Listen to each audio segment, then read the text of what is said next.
Andrew Little. Speaker, my question is to the Minister of Labour. What measures, if any, will he take to lift pay rates so that workers on the minimum wage get their fair share of the economy?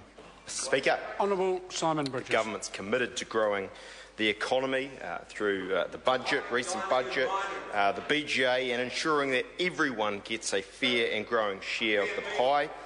This includes our year-on-year increases to the minimum wage, which now sits at $14.25, one of the most generous in the OECD.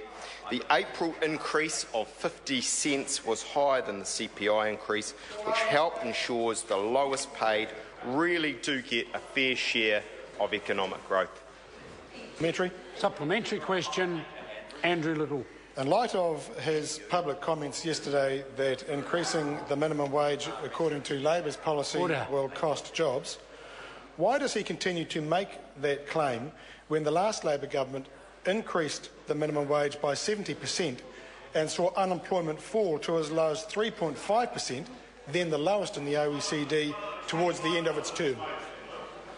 Because, Honourable Simon Bridges. Mr. Speaker, all of the advice that I've had shows that raising the minimum wage quickly and unsustainably, like the member wants to do, would result in 6,000 New Zealanders in jobs right now losing their jobs. So I think the policies announced by the Labour Party yesterday should properly be seen as unemployment policies. Supplementary. Order. Supplementary question, Andrew Little.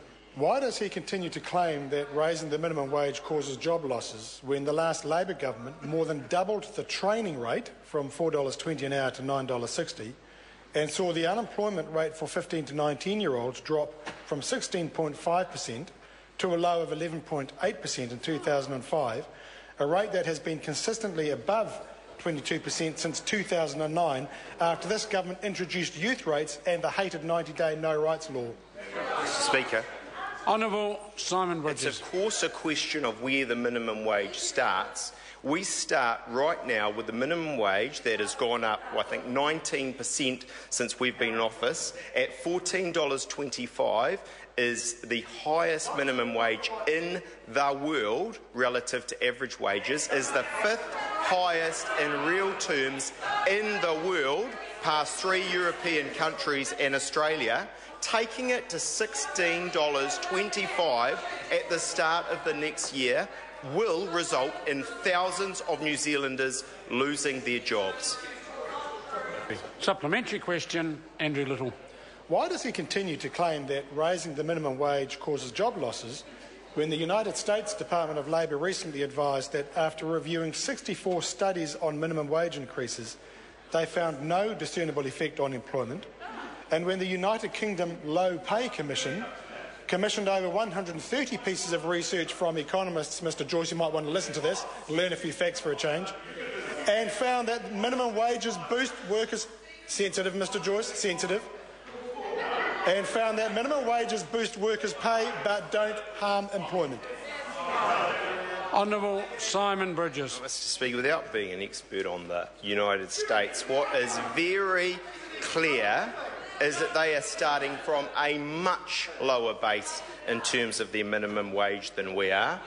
Where we start as highest in the world relative to average wage makes it very clear that we put people out of jobs if we do otherwise. It's also clear in New Zealand as we are talking about a country made up of small and medium-sized businesses that actually need increases in productivity and growth to take on more people. That's why 90 days, starting out wage, and all of these policies that National's been promoting are creating real jobs for real people, not unemployment policies like Labour announced yesterday.